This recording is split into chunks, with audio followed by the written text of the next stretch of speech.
Welcome back into College Football Every Game on the Board podcast. Drew Martin, mid-major Matt, breaking it down, the middle portion here of the Saturday, November 22nd card. Follow Matt on Twitter at mid-major Matt. Matt, welcome in. How you feeling, bud? Feeling good. Hoping to replicate last week. We gave out a easy winner with Tulsa +3 and a sprinkle on the money line, and they destroyed Oregon State, who had no interest in being in Oklahoma. So hoping we could find another winner this week. Absolutely. Nice call there. We'll hope to back it up here. Week 13 action. As we were going down in order, in rotation order, that is 151, 152, Miami, Virginia Tech on the Saturday card. About 15 games down here. So let's start it off, Matt. In the ACC, we are seeing the Hurricanes minus 18-point road favorites. There is 17.5 available, 48 and a hook being the total. We're talking the Miami Hurricanes, Virginia Tech Hokies at the top here, Matt. And I'll tell you, a lot going on, a lot of cross currents here. First off, a big number, Hurricanes laying on the road. Can be a tough place to play, although an early kick in Lane Stadium. Virginia Tech just got a new head coach. Not sure if that works into your handicap at all, but I'll throw it over to you. What are you thinking here, Miami and Virginia Tech?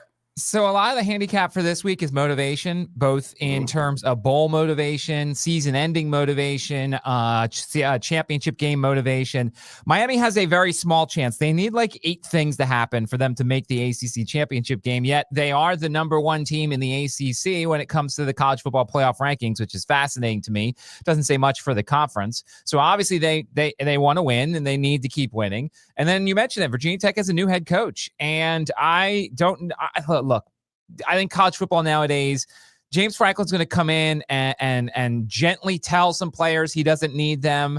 And I think there's going to be a lot of players who just won't be on this roster next year. So I don't know how much of a motivating factor that will be. I think we could get a decent crowd in this game, but Virginia Tech just doesn't win games like this. And next week is their Super Bowl because they play UVA and can knock them out of the ACC championship game. I expect a decent effort from Virginia Tech. I'm not going to go out there and say that I think they're going to cover in this game, but I'm certainly not laying the points with Miami, who at times can, play down a little bit to their competition. Matt, I have a question for you, and it works into handicapping these games down the stretch of college football. You're the best person I would know to answer this question. I believe in the past, meaning years ago in college football, if you signed a FBS football scholarship and you showed up and you got the grade point average you needed, you could stay at that university for 5 years for free, pretty much. Like if you did your job. Now with the NIL and transfer portal, does it work the same? Like when you sign you're going to this college to play college football, even if you realize you're not good enough to play on the field and they get a new head coach, can you stay there if you wanted to at Virginia Tech, or could he come in and literally kick people off the team? Well, I think it's all about your scholarship. NIL and scholarship are completely different. And so they can revoke your scholarship. I think there's some teams that do 4-year scholarships. Some teams do year-to-year scholarships. And so for the most part, we never hear about the renewals, of like the players that we know. But if you're a year-to-year scholarship school, I feel like you can revoke a scholarship and gently encourage someone to transfer out of the program because you're no longer needed. Yeah, I think there's no guarantees anymore, I think, unless you're doing a 4-year scholarship, which I'm sure some schools do. I thought they all did. No? I think for the most part, like the important players, yes. But I think if you're not sure about a player, you might do like a 1-year scholarship and then renew it if you need to.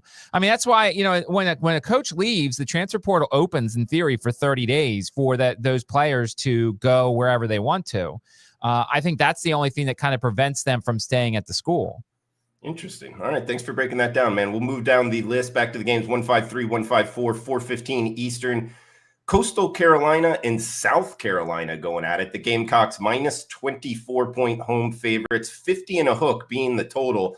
Given ever anywhere. We'll start on the Coastal side. Coastal's loss last week to Georgia Southern means they will not win the Eastern Division. That means JMU wins the Eastern Division. So Coastal Carolina is basically playing for a bowl game. They've scored 40 points or more in 4 straight games, but they lost the quarterback who did it. Samari Collier injured his knee. He's probably done for the season. Tad Hudson will take over. He's got 3 touchdowns, 4 interceptions on the season. So Coastal's offense goes bye-bye. Like this is no longer a viable offense because Collier's not in there. Then on the South Carolina side, you lose at 26 27-point lead in the first half. You're up 30-3 at halftime. You don't score in the second half. You lose 31-30 to Texas A&M. You've got your rivalry game next week. I don't know which team shows up here. I really wanted to play the over. If Collier was playing in this game, I would have played the over here because I think Coastal would have scored some points. Now I don't know. So far in Shane Beamer's career with South Carolina, they've played one easy opponent before the Clemson game. That was last year. They played Wofford. They beat them 56-12 as a 42-point favorite. So they're 1-0 against the spread in the easy games before the rivalry game. So I don't know. I to be honest, Drew, I was ready to take Coastal if Collier was in the game. He's not. I might go the under here. I might. I just don't know who's motivated for this game. I don't know who's excited to play in this game. This is going to have a sleepy atmosphere. So this one's a tough one to handicap because neither team really has anything to play for this week. For sure, Matt, as we got an SEC matchup up next, kicking us off on Saturday, 12 noon Eastern. It is Missouri and Oklahoma. Sooners, -7.5 at most shops. There is -8 out there. 41 and a hook being the total. I handicap this one, Matt.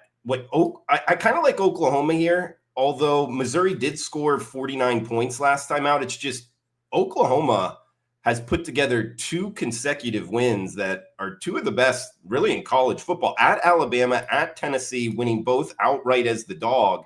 And there's a matchup handicap I like here, Matt, in that Missouri's run rate is very high. They run the ball a lot. Oklahoma, they have one of the best run defenses in the country. They're letting up less than 2.5 yards per carry against. So I think Missouri is going to be running in right into the teeth of this Oklahoma defense. That's the way I handicap it. I think the Sooners find a 7 and a hook, find a 7 if you can, and go with the Sooners over Missouri. Do you like anything in this game? I'm just worried about them off of the emotional wins over Tennessee and Alabama. I mean, granted, they are coming home. I mean, so you shouldn't have an issue. There's no look ahead. I mean, LSU's next week, but LSU's not LSU anymore. So, it's not really a look ahead. Oklahoma's not playing for the SEC championship, so they can't get there. So, look, they want to keep winning. They're on the outside, I believe, looking in, or they're in the lower part of the College Football Playoff Committee rankings. So they want to keep playing well for that. And then Missouri's not going to have their starting quarterback again this week. Matt Zollers is going to play, and the offense looked good against Mississippi State, but that's a whole different defense than Oklahoma. So it's a weird handicap here, Drew, because I just don't know where Oklahoma's head is at after 2 really emotional wins on the road. They should play well. They should win this game, but Missouri is decent, and this could be a lower possession game. Case in point, the lower total here. Yeah, that's a good point. The spot matters in college football a lot. And I don't mean like the home team. I mean when you're actually playing the game. That's a great point there, Matt. We'll move down the list. Man, this is always a tricky handicap here. The Georgia Bulldogs laying 43.5 between the hedges, hosting Charlotte, the 49ers, 53.5 being the total. This is an early kick, 12:45 Eastern.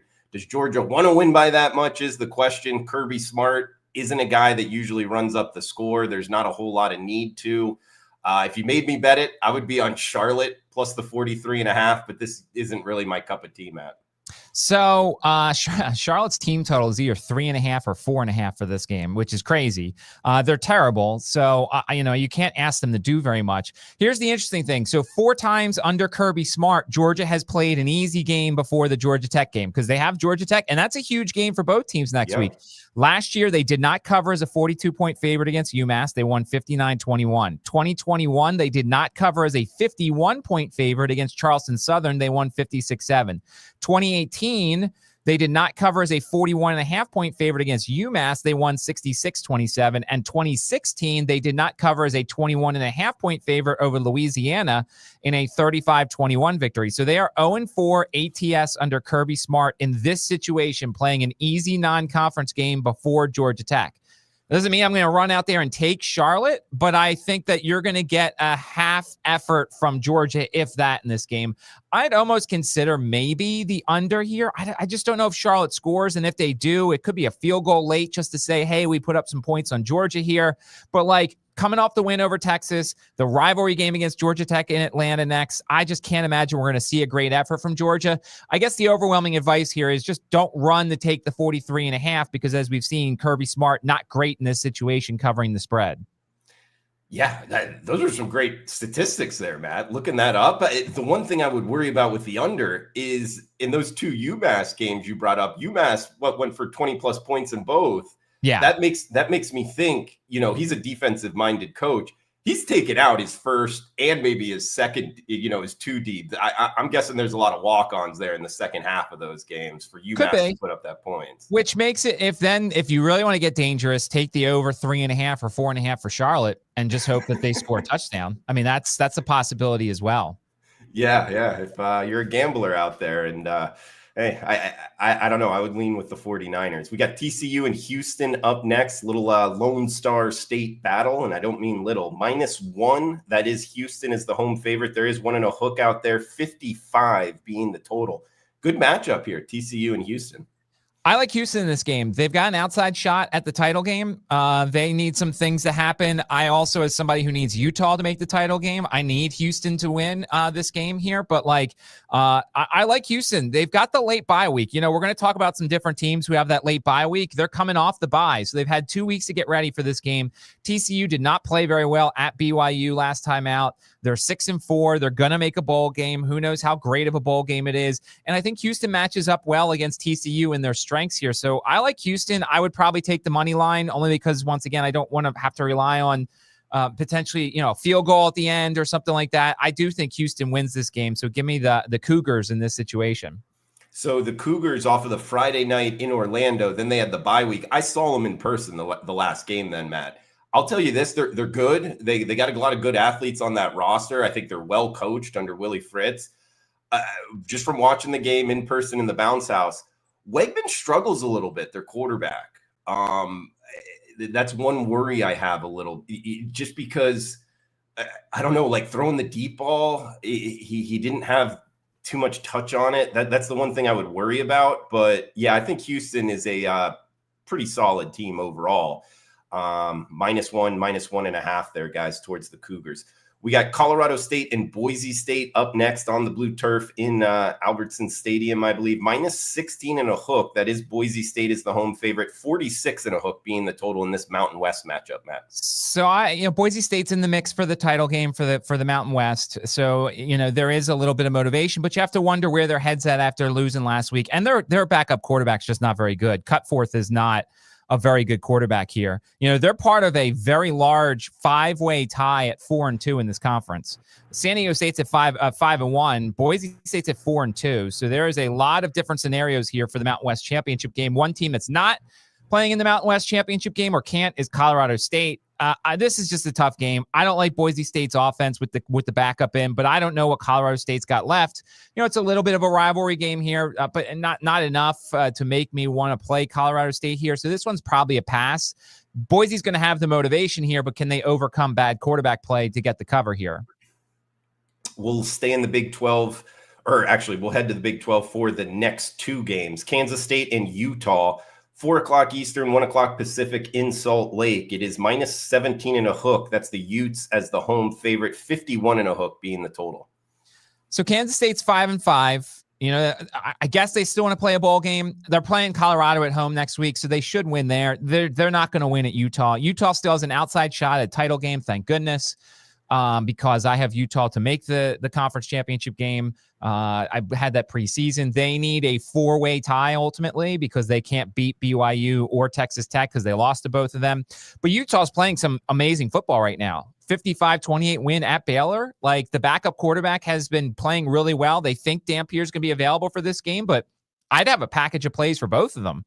I'd play both quarterbacks if I was Utah. You know how much respect I have for Kyle Whittingham here. I think Kansas State puts up a decent fight, but Utah's just so much better, and they're playing some great football now, and they're motivated by the fact that they're just on the outside looking in on the playoff rankings. I think they're first or second out from the committee's rankings last week, which means style points come into play. If they get the opportunity to score late, they're going to do so because they need to impress the committee.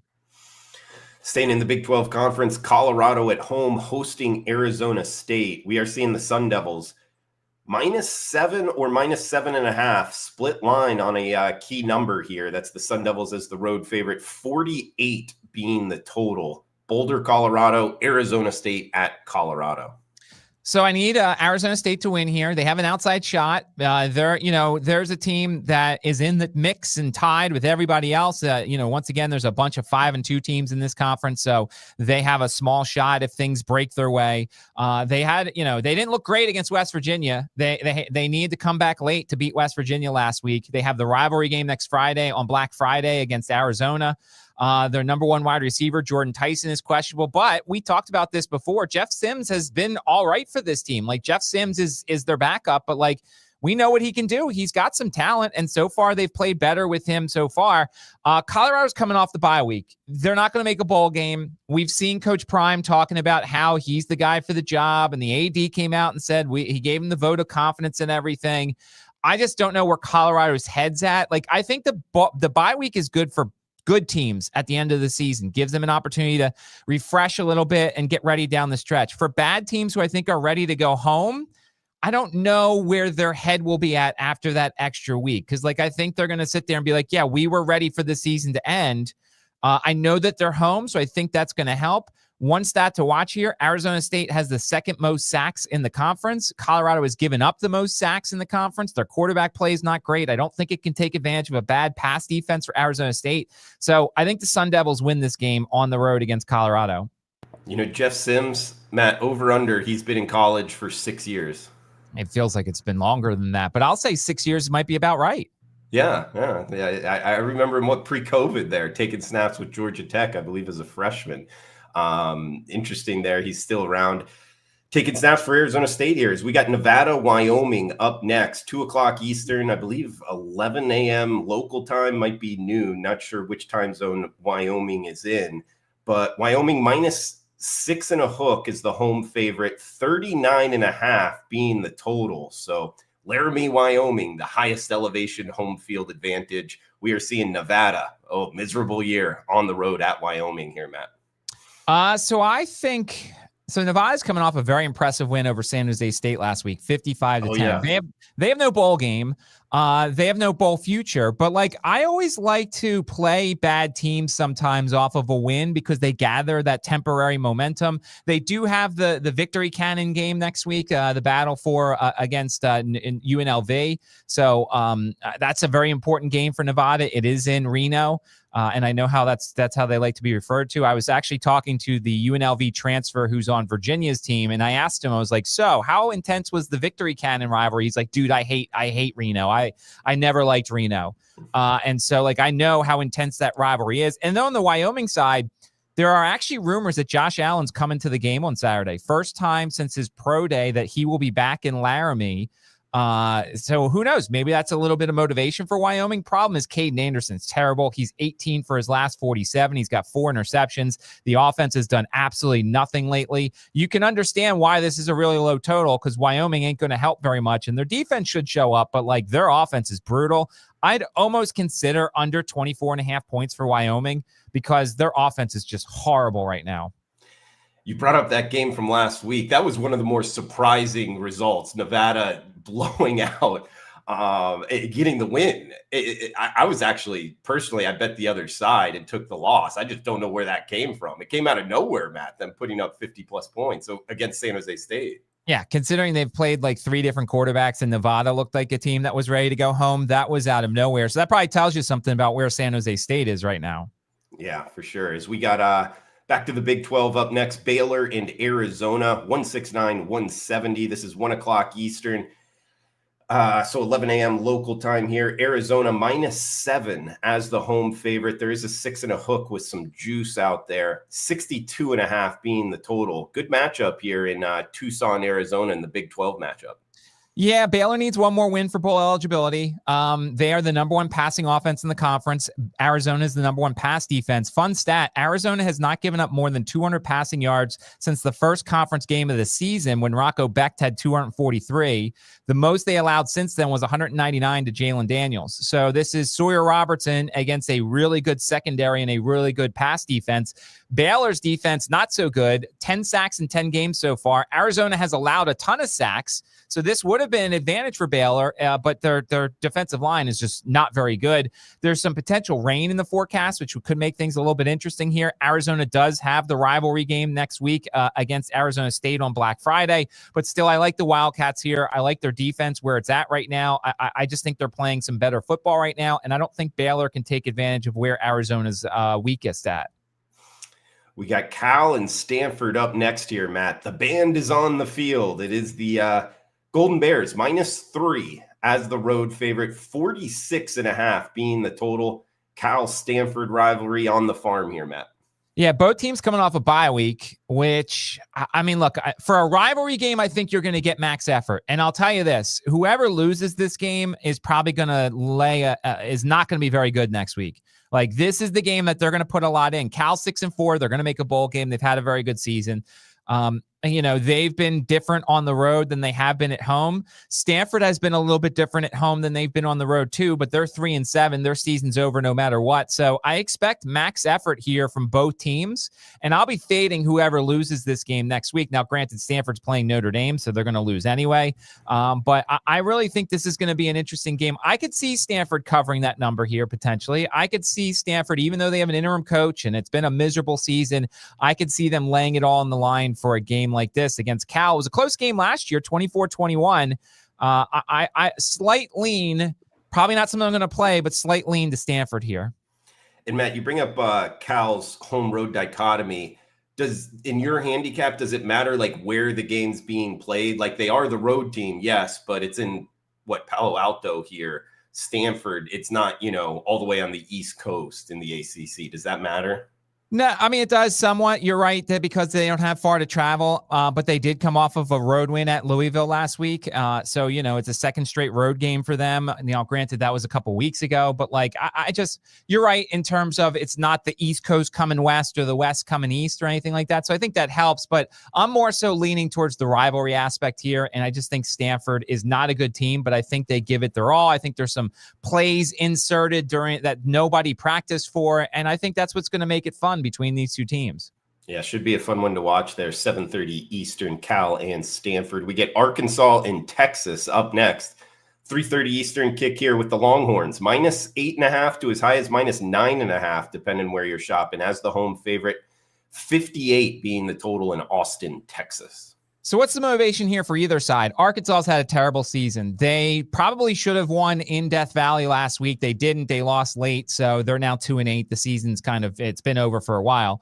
And then on the Texas side, nasty sandwich here, coming off the loss at Georgia and then the home game against Texas A&M next week. Like, that's the game they want. They want to end Texas A&M's undefeated season. Now, that's not going to push them into the playoffs or anything, but it's going to, help them in the rivalry situation here.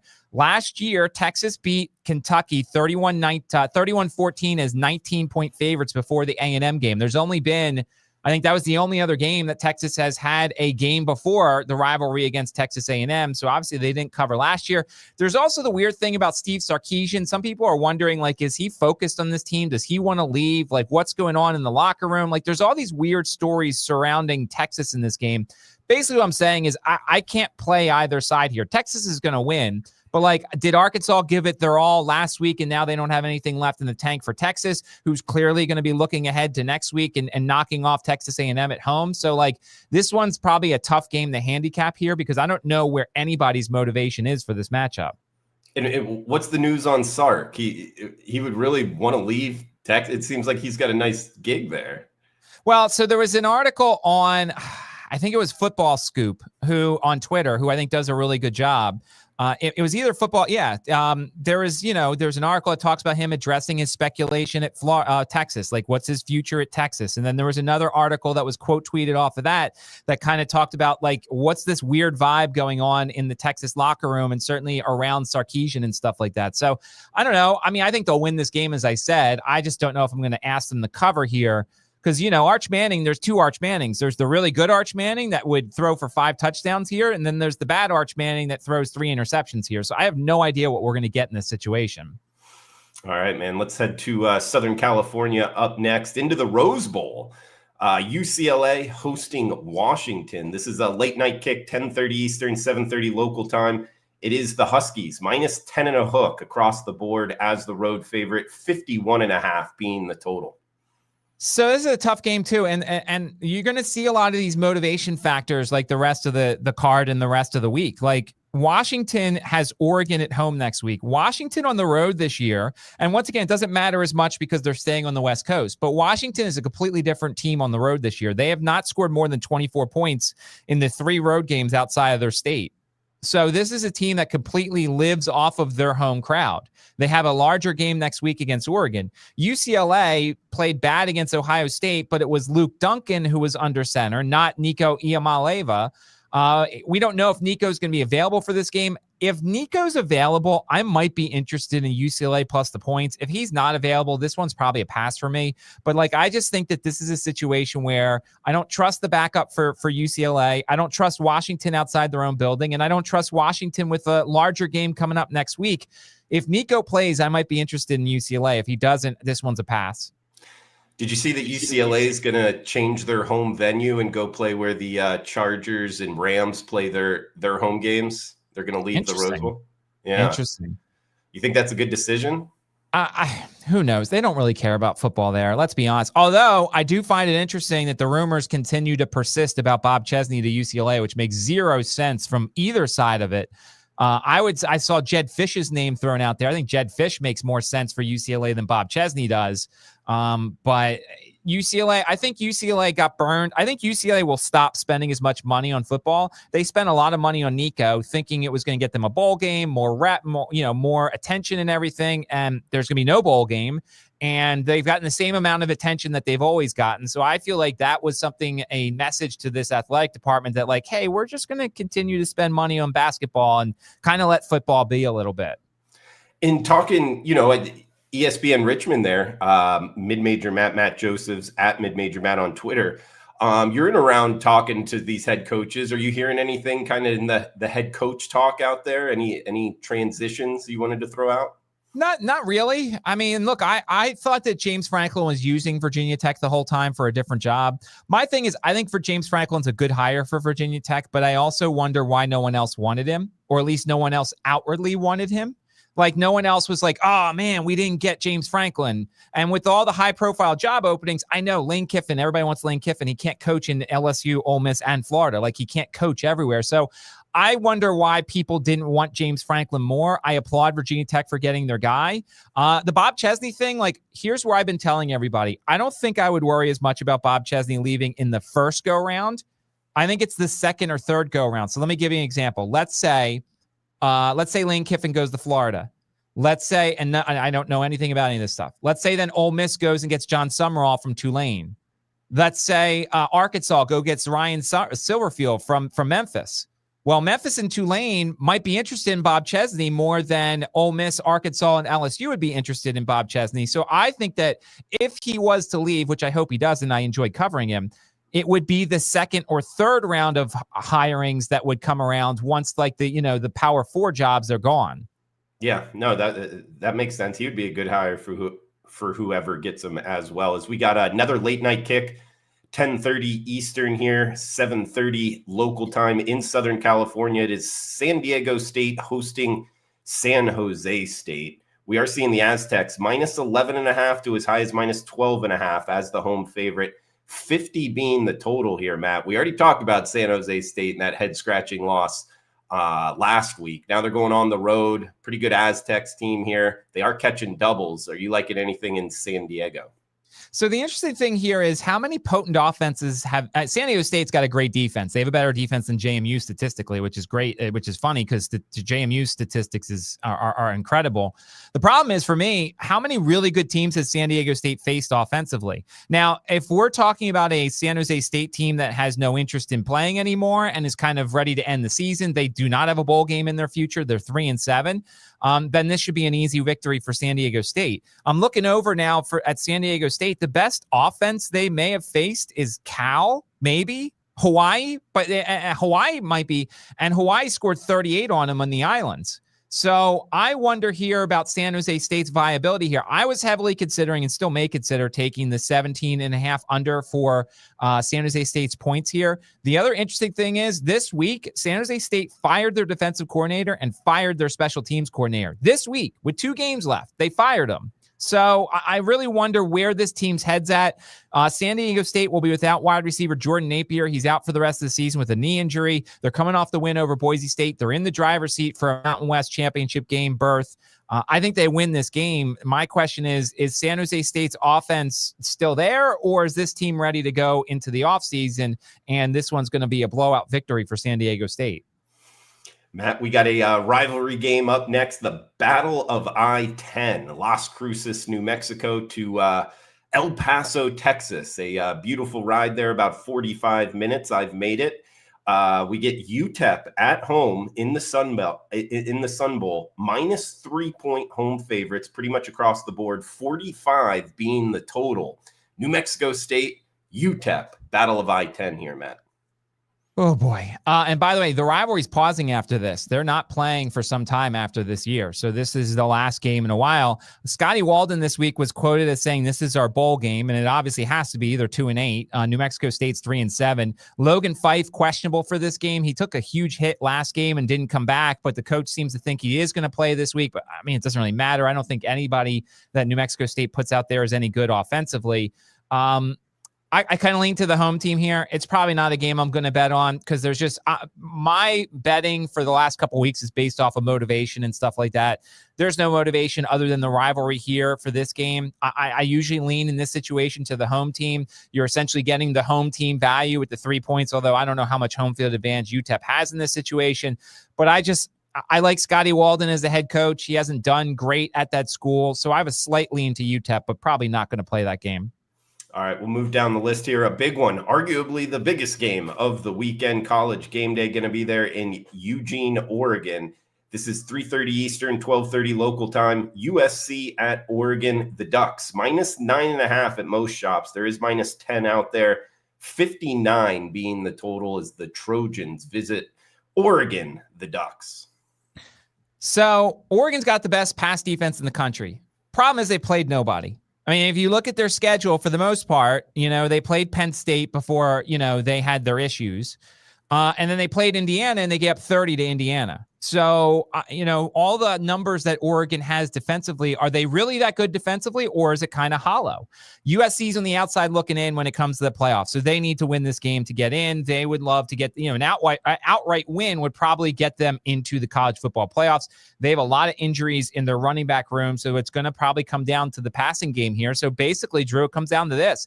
If you believe Oregon's numbers are false and they're not as good of a defense as their numbers say, then you take USC plus the points. If you believe in this Oregon defense and you think they're going to shut down USC, then you got to take Oregon minus the points. Or you might look at under 24.5 points for USC's offense, whatever it is. But it's all about perception. If you believe in Oregon, they're going to probably win this game. If you believe that Oregon's defense is not as good as their numbers say, then you're going to take USC in this situation.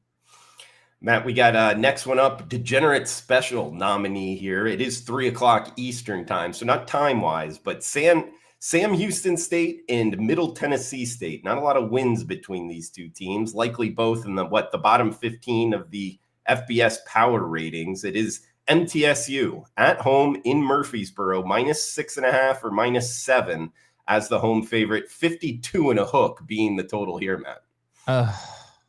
I gave out the over on Middle Tennessee's win total this season. Obviously, it's not winning because they only have one. This is a terrible team. I am so mad at myself for falling for the trap. I mean, they had a ton of starters back. I thought Vadiato was a decent quarterback. I thought Derek Mason was a decent coach. I was completely wrong. It's funny because my win totals, the ones I felt the most confident about have lost, and the ones I felt less confident about or have won. So it's been one of those seasons for me this season in college football. To me, it's Sam Houston or pass. They're a bad team too. Don't get me wrong, but they've won 2 straight. The win over Delaware was an impressive one last week. So I think they're at least playing with some motivation here. I don't know what Middle Tennessee's motivation is. They've got one win. They're a brutal team. They shouldn't be favored over anybody. There's probably FCS programs towards the middle of the pack in the FCS who would beat them. So if you really had to bet this game, take Sam Houston plus the points. Middle Tennessee shouldn't be favored over anybody right now. Yeah, particularly by a touchdown, man. You bring up their quarterback, Viato. He's one of those guys that started there in Murfreesboro for like multiple seasons. He just he throws a pretty football. He just hasn't gotten better as a quarterback, when No, you're watching him. no, he's bad. It's just I do not like. I don't even like seeing them on my Twitter timeline. It just reminds me of the failures of me picking them to do well this season. I thought they were going to potentially make it to the conference championship. Oh, God, it was so miserable. I know we're not supposed to admit when we're wrong, but I was dead wrong on that one. So take Sam Houston plus the points here. And it's called gambling for a reason. We've all picked some losers for sure. I know I have. We got another one here, Conference USA, Liberty and Louisiana Tech, also 3:00 Eastern here. Competitive matchup. We're seeing Liberty, the Flames, -1, pick 'em, right in that range. So competitive price tag, 45 being the total. Liberty on the road against Louisiana Tech in Ruston, Louisiana. So Liberty was supposed to be like 10-2 this year, 9-3. They played their usual high school schedule. And they've been terrible this year. And I think Jamie Chadwell took this job thinking he was going to be gone in 2 years. Well, I think this is his second or third year at the school. And after a season like this, no one's going to want him right now because they were brutal. They don't do much well offensively. Their defense has not been as good as we thought they were. They lost in overtime last week to Florida International. They need to win out their last 2 games to even make a bowl game on a season when they probably could have won the Conference USA. And then you look at the Louisiana Tech side. Louisiana Tech lost another quarterback last week. Their third stringer is a runner more than a passer, the Cook. I don't know, Trey, K-U-K. He's their quarterback. He's more of a runner than a passer. There's a true freshman who will be the backup quarterback, Jackson Bradley.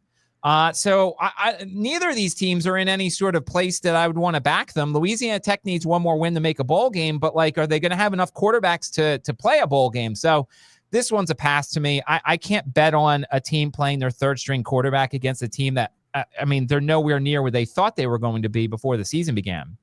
And you know what makes it tough, Matt, is with these quarterbacks, even if they're young, if you watch that Miami of Ohio Buffalo game last night, I was on Buffalo. And sure enough, Miami of Ohio starts a freshman quarterback, and he looks great out of nowhere. It's just very difficult to handicap some of these guys that haven't gotten much play time. Oh yeah, another one I got wrong. I had the over on Buffalo's win total this year, and we remember why Taquan Roberson is on his 7th school right now, because he makes some good plays. Don't get me wrong, but there is a lot of plays that he leaves on the field. That is why Buffalo is not going to go over the 7.5 this year.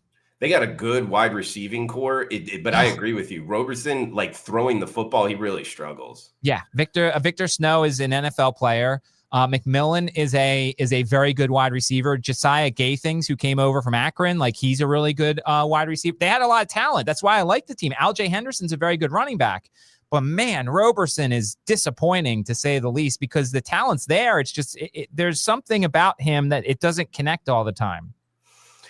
For sure, man. As we got a couple games left here, every game on the board, Apple Podcasts, Spotify Podcasts, wherever you're downloading your podcasts at, every game on the board. We got Matt Joseph's ESPN Richmond breaking it down. He knows his college football, obviously, knows his college basketball as well. Matt, do you want to throw out anything in terms of college basketball, what you're seeing out there? Anything you like? I haven't seen a lot of high totals. My goodness, there's a lot of 160s, 170s lately. I've just seen a lot of high totals. So it makes me think college basketball scoring is up. We saw a 180 in that Illinois-Alabama game, and it went under. So I'm seeing a lot more scoring early on. I think that'll calm down a little bit. And, we're starting to see more neutral site games coming up, Feast Week. We're going to have a lot of neutral site games. So when you're handicapping those, to me, it's more about who the better team is than anything else, because the atmosphere is not really going to help anybody, to say the least. Sure. And with ESPN Richmond there, I know you do a lot with JMU. And any updates there with JMU in the playoff push? I don't think it's going very well. I think it's going to be the AAC team no matter what. I think even if Tulane loses to Temple this week, they'll put Navy in there. Even if Navy loses to Memphis, they'll find someone else to put in there. I think JMU is a playoff caliber team. They have one of the best defenses in the country, but the Sun Belt's not helping them. Liberty's not helping them. And their loss to Louisville, as Louisville keeps losing, that won't help them either. Mm-hmm. I'd like to see JMU in there as well. As we got Louisville and SMU, as you're talking about Louisville here, they're catching 2.5. So SMU minus 2.5 at home, 52 being the total. I mean, listen, I think that SMU's got that late bye week. And so SMU's had 2 weeks to get ready. They are still in the mix for the ACC championship here. I like SMU. Louisville's in that weird sandwich situation. Tough loss to Clemson. Kentucky next week. Huge rivalry game. I just kind of like SMU here as the fresher team late, coming off the bye week and having 2 weeks to prepare for this one. So give me SMU. Once again, money line should be relatively reasonable because it's a 2.5 spread. So I'll take SMU on the money line. All right, Matt, we got a last game here for this segment. We'll bring in Robbie Vino in about an hour to finish every game on the board for week 13.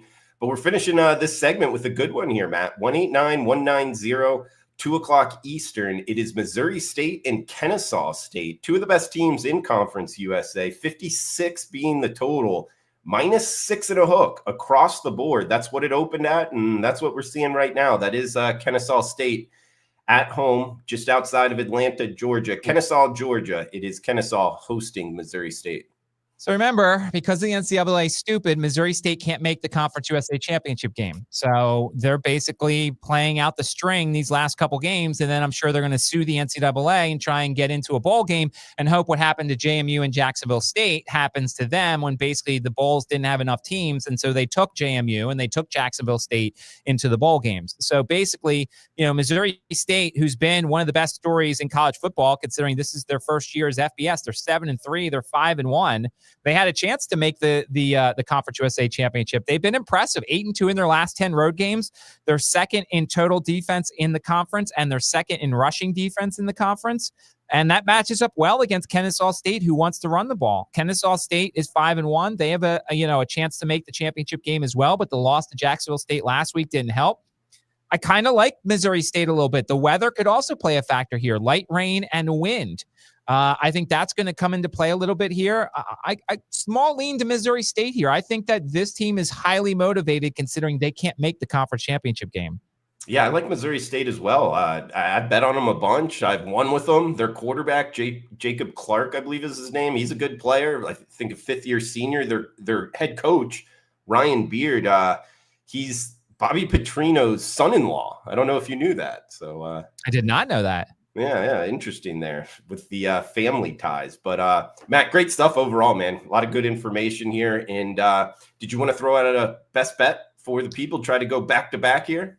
I'm gonna go with this is tough. You know what? I'm gonna go to a team that's outside of our group here. I'm taking over 3.5 touchdowns for JMU. It's plus 105 on DraftKings. They need style points. I know Washington State's got a good defense. They held Virginia down. They held Ole Miss down. I question what the motivation was for both of those teams. JMU has the utmost motivation here. Senior day. They need to score a lot of points. They need to put on a show for everyone so they can stay in the positive graces of the committee here.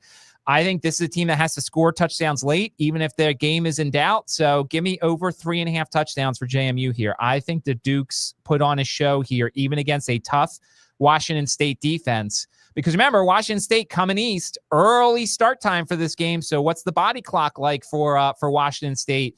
I like JMU to put up some points here. So over 3.5 touchdowns for the Dukes.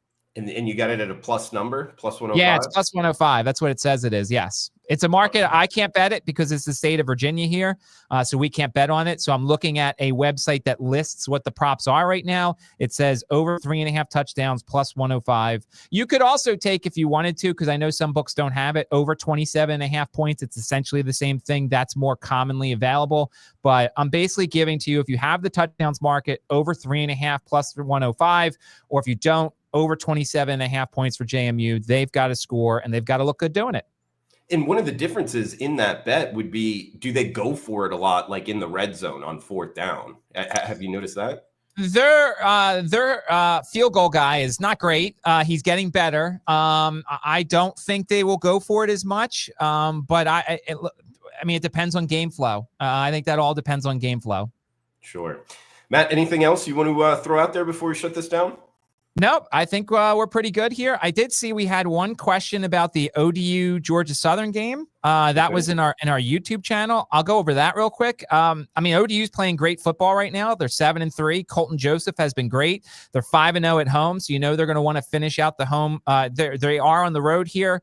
But I still think they're playing good football, and they're a team that's played pretty well on the road outside of the 2 slip-ups against Marshall and JMU.